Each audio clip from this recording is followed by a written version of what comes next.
Superheroes are a main part of modern media nowadays. Games like Justice League Kill the Suicide Squad flopping before it's even been released, or movies like Infinity War snapping away half the world's money. People with great power and responsibility are well known within mainstream media, for better or for worse.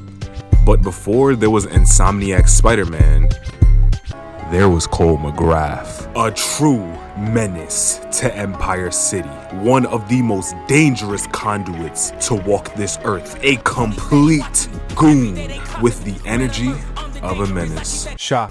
From forcing people to drink brain bust juice to bodying a black guy right after Black History Month. Let's talk about where it all began.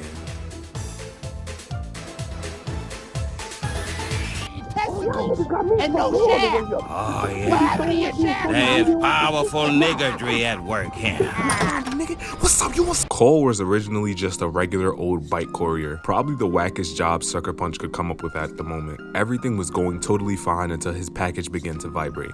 Giggity.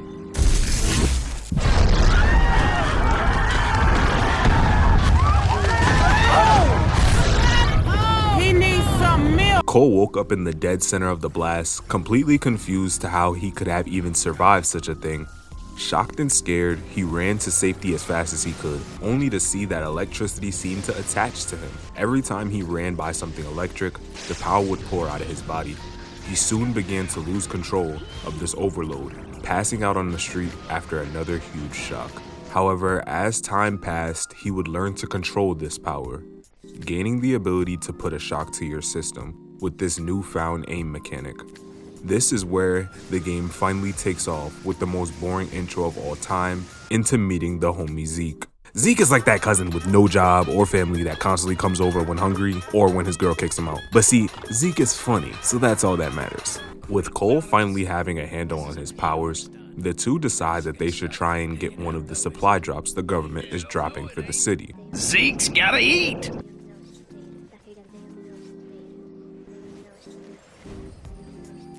That's what I'm talking about. Whew. Oh, that was one hell of a jump, man. Huh? Wish I could do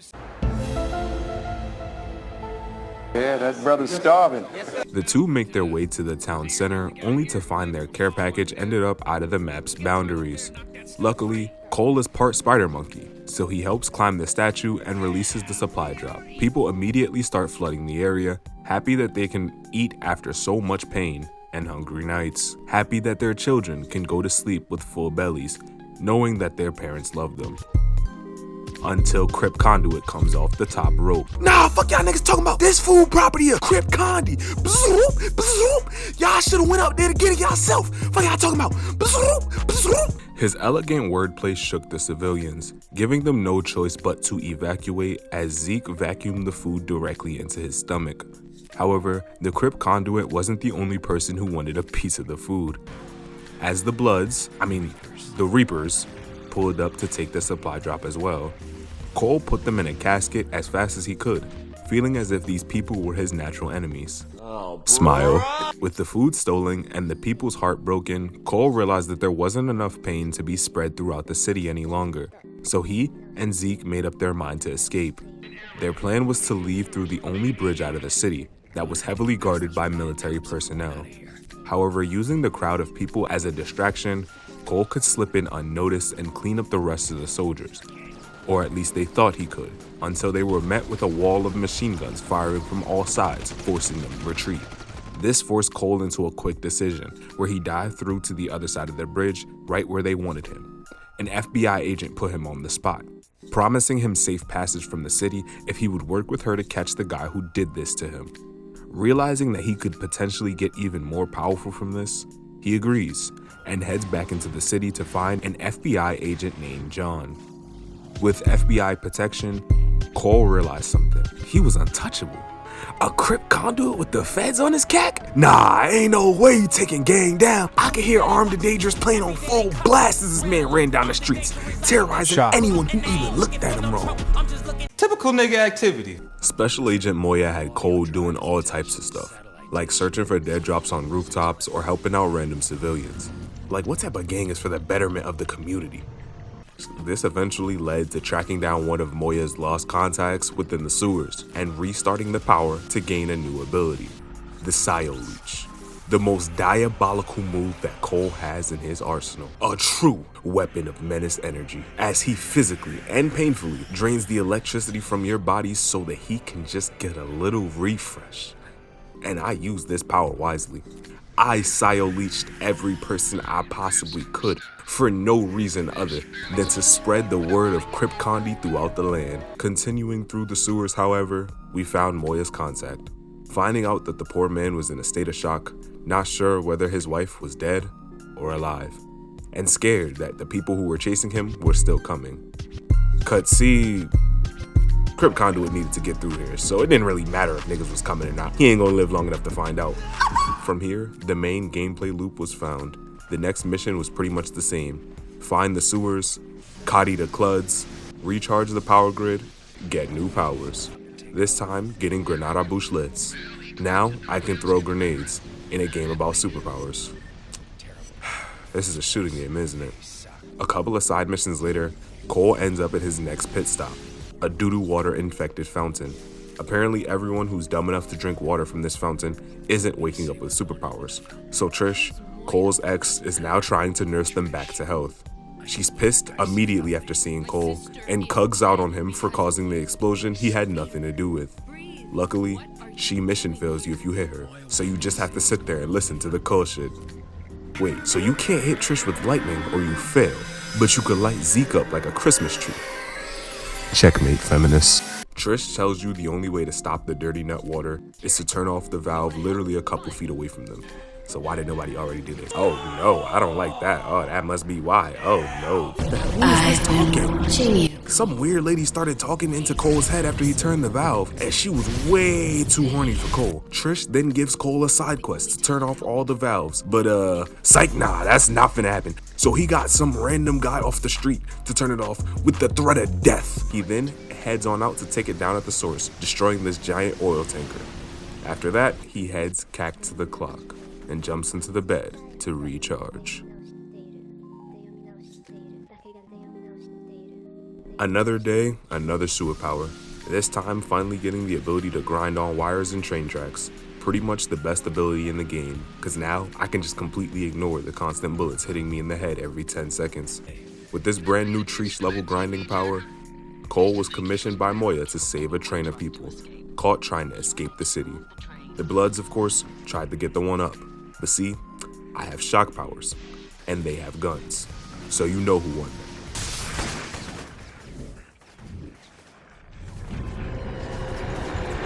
Hey yo, what the fuck? Cole pulled up to the station to cheering and some confused faces as he freed the people trapped in the train. He jumps off the top, and these niggas have the audacity to stone him after he spent his time saving the people that they care about.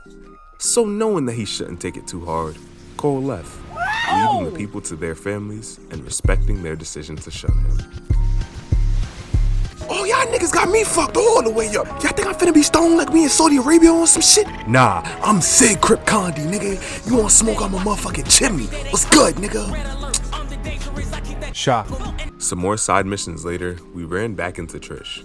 Come to find out that the brain bust juice didn't really go away with just that one tanker. Cole climbs a water tower to find the Reapers had attached a weird filter to the water towers.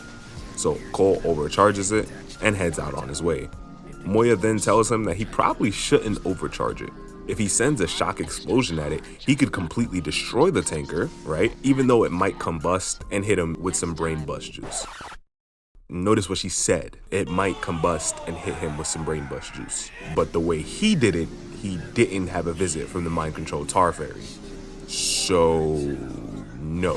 Overcharging this pump will keep me high and dry. But it also means that everyone in this water main will get sick. Whose health means more? Mine or theirs?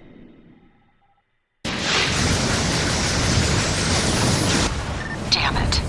There's going to be a lot of sick people if you keep dropping that crap into the water. Okay. Not making life any easier for the people in those buildings, Cole. With the day saved and a ton of people in pain for my decisions, I got a visit from some guy in a cloak who could see the future. He showed Cole what happens in said future before randomly disappearing. With this newfound knowledge, he headed cack to the clock and took a nap. Next, Cole headed cack into the sewers for a can new power, finally getting the ability everybody was waiting for, the Hood Classic, the sniper ability. Are you serious right now, bro? Where's my shotgun, sucker punch? Please. Once we got out the sewers, Trish hit Cole up, wanting him to help protect the medical crate so that she could heal the sick, or whatever. Meanwhile, a true hustler calls Cole to let him know about a business opportunity. A few side missions later, Conduit finally decided to deal with the Reaper's big homie, Brain Bust Lady. He fought through their hideout and easily took down Sasha, the conduit that had the power to make this mind control tar. But before he could put her in a body bag, some new ops came in through the roof, collapsing the entire building. Cole had no choice but to run through the next borough and fight these dusty ass 63rd looking trash bag wearing bad guys as he went back into the sewers to turn on the power. This time getting a brand new glider ability. Now, this game is starting to look up. Anything that allows me to float in the air is a 10 out of 10 in my book. As soon as we got out of the sewers though, Zeke hit Cole to ask for a favor. That boy Zeke trying to get some punani. Hold on, wait a minute.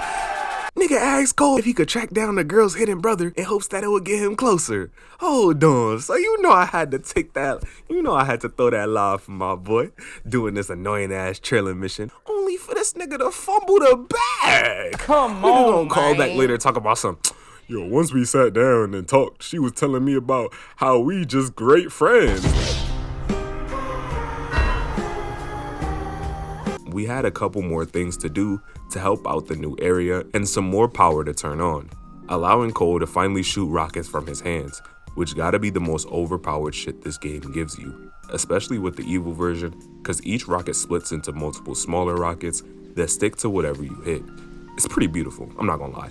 I love explosions. Cole destroyed a couple of police stations before helping Trish get a cuss of medical supplies across to this new Kuro. However, the conduit of this area, a man named Alden, didn't want this hospital to be rebuilt, so he came in on some Magneto shit and threw the cuss on top of the building. Then he just left. Like that was really gonna stop anything. I guess he just wanted to let Cole know that he was a big body. Either way, it barely mattered because we got the cuss there safely, I guess. This is where Trish really started to come around for real, as she was finally starting to show love for the things that Cole had done for her. And I really started to appreciate and even like her to an extent. I do. If you really cared about me, you wouldn't be running around attacking innocent people, destroying what little they have left. It's like you're purposely trying to undo. Never mind. Cole then heads out to catch the conduit, but he gets locked up before Cole can actually beat him. However, his gang is not finna let that slide, and they come full force to get it back in blood. So the cops ask Sig Conduit to help defend them for the one time. They even set up this electric floor so that he could fight without getting tired. Even though we broke multiple niggas out of jail literally just yesterday and destroyed the only other police station in the entire city like 45 minutes ago. But yeah, sure, why not? Only for Alden just to escape after all the fighting anyway, cause Zeke's dumbass left his post. It's all good though, cause we knew exactly where he would go. The biggest tower in the city. They headed over to the tower, climbing it to meet the conduit. Cut when they arrived, he was more than ready with his gang attacking Cole and Zeke. Zeke is able to free the ray sphere as Cole defeats the rest of the gang. Cut, as Zeke holds the spear, he gets an idea. He tries to activate it to give himself some sort of powers, but it doesn't work. Cole, of course, is tight with this nigga, risking the entire city on some hopes that he gets his own powers, but Zeke really doesn't care. The big op with the hoodie shows up, mentioning that he could unlock his hidden powers if he just gives him the spear. And Zeke's dumbass is like, oh really? Yo, say less, okay. Nigga, what the fuck? And heads out with this nigga. Zeke really done switched up on the gang just for a chance of fame? He really don't care about the clout on his name. He just wants some powers to show. He just wants some powers, but now he bringing the Crips to shame. How could he just switch teams like he in a Call of Duty game? That's what I get for trusting a nigga I knew was really lame. Crip Conduit had to fight Alden by himself, chasing him down, finally fighting him on a bridge to the next borough and defeating him. He did escape before he could finish it, but either way, Cole knew it was over. It was time to travel back to the final Kuro and end this for good. The hooded man, Kessler, was already set up with his army prepared to take Cole down. The Crypt Conduit was more than ready for a couple of random people with guns. What he wasn't ready for was being Batman in his 3000 IQ supervillain head-ass which person are you gonna save shit. This man Kessler gonna kidnap Trish and a group of doctors, then put them both on a rooftop with only enough time to save one of them. Like, I had no idea this was a fucking philosophy class. Of course, being the absolute menace Cole is, he didn't even take a look at either choice and went to whoever was the easiest to get to, cause let's keep it a stack. Nobody really cares about Trish anyway. Unfortunately, this actually led Cole to Trish, to Kessler's disappointment. So he did what any logical person would do and dropped her ass anyway. Cole had just enough time to talk to Trish one final time, only for her to use her final breath on this earth, the last thing she will ever get a chance to say, to call Cole a piece of shit. Really, nigga? And tell him that she hated the fact that she— Bitch, shut the fuck up, bitch! Back the fuck up, I knock the fuck out you. So of course, I did what any reasonable person would have done, teabagged her grave and swore revenge on the person who killed her, so that I could let out the pet out anger she just gave me. With the end finally in sight, I sped through the last couple of missions in the game, easily beating side missions, defending a helicopter with electric rockets, getting the ability to summon lightning from the sky like Thor. My Pikachu was finally complete. Level 99 without evolving once, and with this, Cole and John, the man he spent the entire game chasing down, could finally finish their search for the Ray Sphere. They tracked it down to the edge of the city, heavily guarded by everything Kessler had to offer. But with Thor's hammer at my fingertips, these niggas stood no chance. We blasted our way through to the Ray Sphere, leaving burn marks on the pavement everywhere we went, until we finally opened the case. John wanted to destroy the Ray Sphere, but Cole, he had other plans. As I mentioned before, Cole had a feeling that the Ray Sphere could give him even more power than he already had, so he double-crossed him. Right after Black History Month. Trust them new niggas over there. And took the power for himself, causing another massive explosion and incinerating John in the blast. With this newfound power, it was finally time to defeat Kessler. Cole made his way to the man himself, teabagging Trish's grave one last time, and faced down the man who could see the future. Which was actually kind of a tough battle. He had some one-shot moves, so it was annoying, but everything he did was actually really fun and fair to fight against. Cole defeated the man and prepared to kill him, but before he could, the man lunged at him and dug his icy fingers into his head. Like seriously, Cole, everyone you have tried to kill has escaped or fought back in their last second. Maybe you should stay on guard in case something like this happens. Luckily for Cole, Kessler was actually trying to show him the past. He showed him who he was, a version of Cole from the distant future. A Cole who never became Crypt Condi. A Cole who ran when the world needed him most and lost everyone he had cared about. A man who went back into the past to mold himself into the person he should have been all those years ago. And guess what? Kessler succeeded. Cole was more than ready for the threat that was coming. The power of the Ray Sphere, along with the training he had had and the people he had defeated, he would be ready for whatever comes. Crypt Conduit will return. If you guys liked this video at least. If you did like the video though, please sub. I'm trying to hit my goal of 1,000 subs, so help me out if you enjoyed the content. I'm already working on the next vid, and I have a couple other menace videos like this that you can check out if you like this one. I think people are gonna be really triggered with the devil I bring out in this next video. He said it! He said it! Thanks for watching. See ya.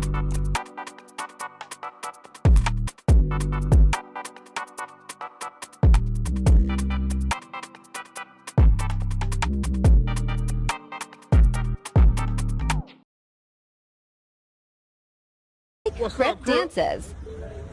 What's up, Crip? What's that you claim? Do that Crip walk right quick. That ain't no Crip walk. Let's send him to the morgue.